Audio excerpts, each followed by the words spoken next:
Screenless.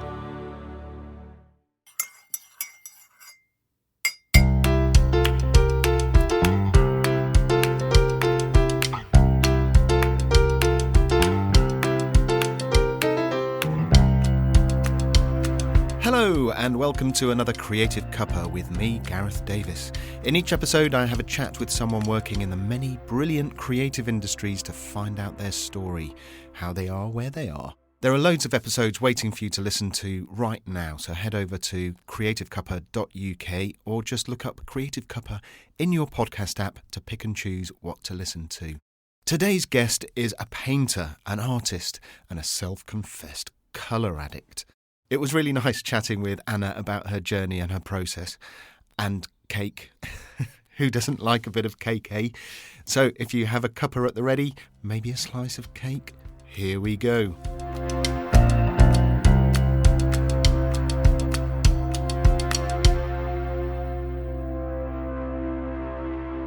Anna Hughes, award-winning artist. Welcome to Creative Cuppa. Hello, thank you for having me. You are very welcome. Now, Anna, I'll get to the art stuff in a minute, but first you mentioned on your website that you like cake. I do, I love cake. Best combination? I'm a big fan of tea with Victoria sponge. Oh yeah, I love a good cup of tea. I've got a cupboard full of different flavours of tea, so big tea fan. I don't know, I think I'm a lemon cake fan. Oh yeah, lemon drizzle. Yeah, can't beat a lemon drizzle. Love a lemon drizzle. Brilliant. So everything on your website has been lovingly hand-painted by you at your home studio. That's right. In Oakham in Rutland in the UK. The first thing that struck me when I saw your art was the colour. So many vivid colours. Was that a conscious choice to commit to that style, or is it just how your art manifests itself? It's a mixture of both. I'm a big fan of colour. I dress in ridiculous colours most of the time. My hair's very faded at the minute, but usually it's bright blue. So I think that just comes through in my art. I think whenever I've tried to move away from the colour and do things maybe in a black and white or tone down the colours, it just doesn't feel like me as much. And as soon as I work back in bright colours, it just seems to come together better. I think I just see in colour, like even when trying to paint something maybe in more realistic colours, I still tend to bring in the whole rainbow palette, because to me that's how I see everything, I think. Yeah, and it really shows. It's not photorealism. No. This is an interpretation.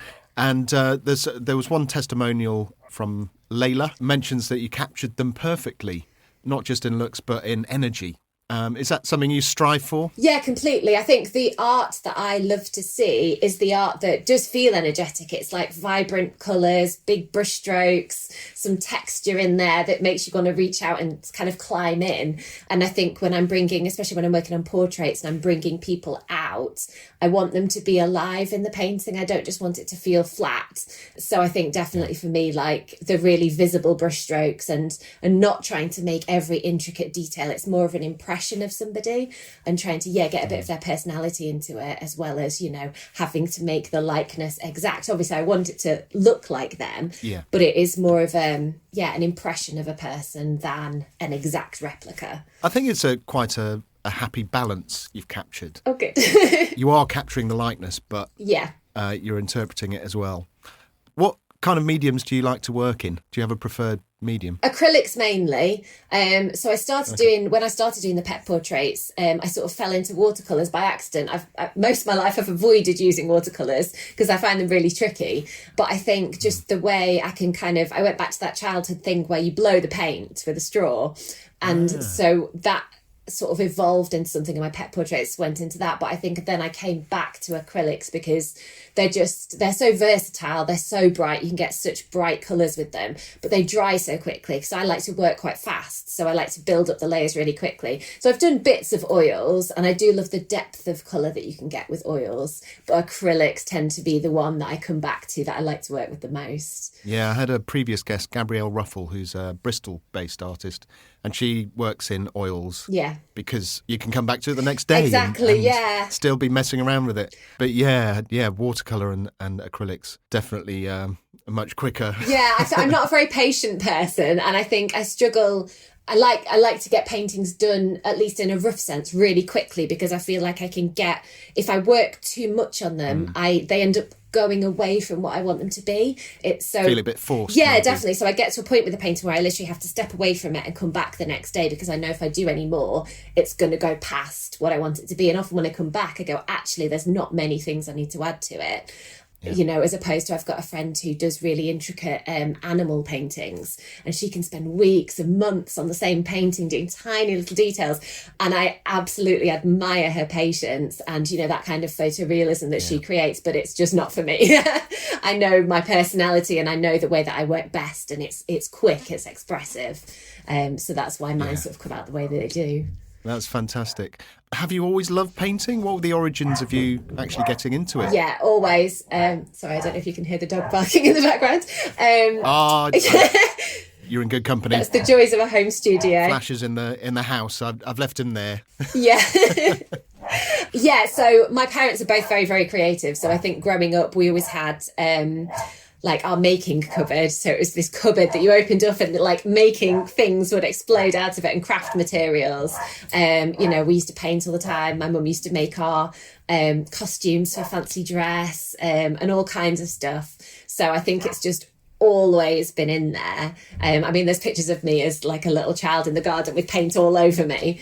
And I think I've not really changed, to be honest. I'm still usually covered in paint. That's the way you should be spending a childhood, really, isn't it? Covered in paint in the garden. Yeah, completely. So, yeah, I mean, my kids love getting messy with paint as well. They've never been that into sitting and colouring, but as soon as you get something messy out, like paints, they're in there. So I think me and my sister were always really encouraged to show our creative side and to bring that out. And so I think it's just, I've sort of continued that on. And I never thought I'd be lucky enough to do it as a job. So I feel quite fortunate that I've been able to do that, and to, you know, it not just be a hobby. Yeah. What was the point where you decided, oh, actually, I could make a career out of this? It sort of happened gradually. So I come from Lancashire originally, and we moved down to Oakham about 5 years ago when my husband got a job down here. And I was pregnant with my second child. So I'd gone from living near my parents. I used to teach piano and singing. So my mum or my husband would take it in turns to look after my eldest while I taught. And so it always worked. Where as soon as we moved down here, I had a second on the way. You know, teaching from the house didn't really work anymore. Evenings didn't really work anymore. And then all of a sudden I had two children to look after. So I always thought, you know, going back into work, it was going to have to be something that fitted around them. And when we first moved here, I was desperate to paint all the bedrooms before the second arrived, you know, while I had time. So instead of just painting a colour on the wall, I went full-scale murals in every bedroom. So we had Monument Valley in one room, we had Under the Sea, and we've had the Northern Lights in another bedroom. So 3 full-on, amazing, full bedroom murals, which made me just remember how much I loved painting. And I think I just got quite a lot of interest from that. I got my first mural job from that. Someone saw that, and I did a mural at a dance studio. And then I think I'm very good at just, if someone asks me to do something, I'm very good at just saying yes without thinking about it, and then going, oh, should I have said yes? I don't know if I can do that. But I think that's made me do a lot of things that maybe I would have shied away from. So, for example, when I was asked to do my first pet portrait, it was someone said, oh, can you paint my 7 cats? And I went, yeah, sure, yeah, of course I can do that. Having never painted a cat before in my life. But then that took me on a new tangent of, okay, now I'm doing pet portraits, because then someone else saw that and they wanted one. And so it all happened quite organically, which worked really well with the fact that I was a full-time mum as well. You know, with 2 children who weren't at school, the odd few hours at nursery. So it literally was like evenings, weekends, fitting around them. And now the fact that they're at school full time means that, you know, within those hours, I can do this full time. So, yeah, it's sort of built up, you know, as I've been able to fit the work in. Yeah. But let's back up a little bit, because you said you were working as a piano teacher and a singing teacher. Yeah. I mean, What happened there? So you have a musical background? Yes, musical background. So I think basically throughout school, music, art and drama were my 3 subjects. So I did those for as long as possible. Then when I went to university, I was like, right, how am I going to incorporate these? So I ended up doing a theatre studies degree because I was like, I can do a bit of art in that, I can do a bit of music in that and bring them all together. And then leaving university, jobs in the arts were pretty scarce. So I think I got an admin job at the Bridgewater Hall in Manchester. So I worked there in the box office for a while. Then ended up, we moved out of Manchester just as I got that job, which was really bad timing. So it meant that a 5-minute walk commute turned into a 2-hour commute on the motorway to Manchester. Oh, wow. So that's why that job did not last very long. I was like, I can't hack this. So I ended up getting another job teaching music in nurseries. So I used to drive around nursery schools teaching like little music sessions. And then people started asking me, would you teach me piano? Because they knew that I did that. So then that gradually developed. And then, so the woman who ran the choir that I went to opened a music studio up. So she was like, do you want to come and teach at the studio? So then I started doing piano, and then I started teaching singing as well. So again, it just kind of evolved organically. Yeah. And it was another good one that did fit around. So when I did have my first child, because I lived near my mum as well, she was able to look after him, so that I could continue doing that. So yeah, I do miss it. It was really good. Has music remained important to you in the sense that you still listen to it or engage with it? Do you listen to it in your studio when you're painting? Funnily enough, not when I'm painting generally, but usually it's because I've set my phone up and I'm doing a time lapse and I'm so in it and I know that I've got to keep painting, and it's sort of, there's something about, I don't know if it's because when you've had small children, there's so much noise in the house that all of a sudden when you just get that silence, it's quite nice. Yeah. But I listen to music. We have music on all the time in the house. My kids have majorly eclectic music taste. They love everything. Are they in charge of the playlists? Yeah, which isn't always a good thing, especially when they discover a new one. They do street dance, and they were dancing to Crazy Frog last week. So that was a new one in the house. Oh my word. So that was an annoying one. But normally it's more like, fun for 2 or 3 plays. Yeah, but they love everything. From old school stuff, like they love a bit of Deep Purple and Led Zeppelin, or they love a bit of Lady Gaga. They love some musicals. They love everything, basically. So yeah, music is a big part in our house. They both do plenty of dance classes and things. So, and I'm singing along to stuff all the time. Yeah. And hopefully I'll be back at choir soon once those start back again. So I do a choir as well. So I still get my sort of fantastic bit of music in there, just not in a work sense anymore. We kind of went off on a little bit of a tangent there. Yeah. Let me bring it back. You work really closely with customers to create bespoke art. Yes. What's the process then from your side, from first contact with that client to when your brush hits the canvas? What happens? Well, usually someone contacts me because they've seen something that I've done, so they very much want something in that style. I do get random requests sometimes for something that's completely away of like, oh, can you do this? So recently I did a mural at a school that wasn't actually my design, it was a child's design, and so I did this big outdoor mural, which I'd never done an outdoor one before, which was really nice, but it was one of the child's designs, so that was really nice. So sometimes they've already got something very strongly in their mind that they want, and then it's whether or not I feel like my style, whether I can work into that style. But generally people contact me because they like what they've seen. And so usually we'd have a quick discussion about it, but generally people are happy to go with, they might have an idea about a colour palette. So can you bring out, say, some more turquoise in it, or, something that fits in with their house. But generally it's like, oh, actually, I liked that one that you did. Can you do it like that? Yeah. And then often mostly I work from reference photos because, people come from all over the place. I've had some very fuzzy reference photos to work from. They're not always the clearest, but so far I've managed to work with, everything that people have given me.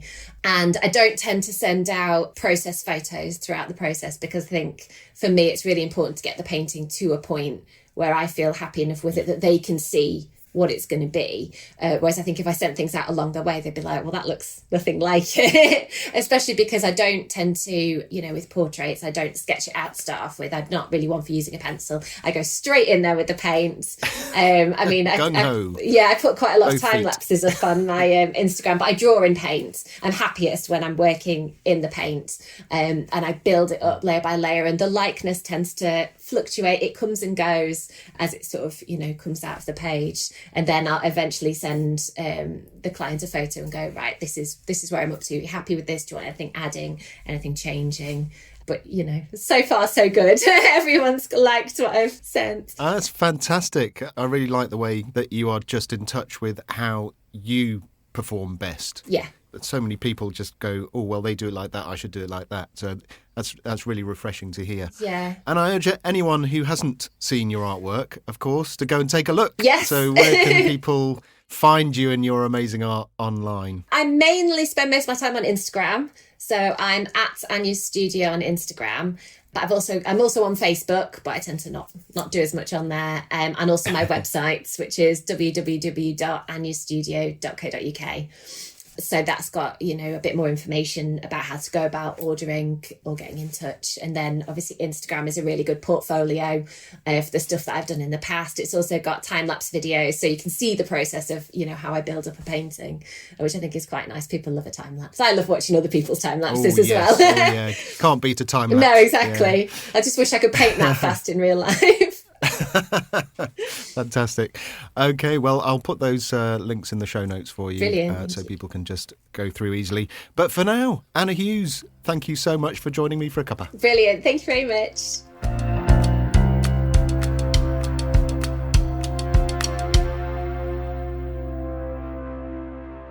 Thanks again to Anna for her time. Honestly, if you haven't seen her art, do yourself a favour and go and take a look at anyastudio.co.uk or her Instagram. Links are in the show notes. As I mentioned there in the chat, I really like how Anna is in touch with who she is creatively. Way more satisfying than trying to emulate someone else. That goes for any creative medium, I think. This podcast is produced by the Sound Boutique for Screenless, and you can get in touch via creativecuppa.uk or by seeking out @ScreenlessPod on Twitter, Instagram and or Facebook. Any of those will notify me, so feel free to connect.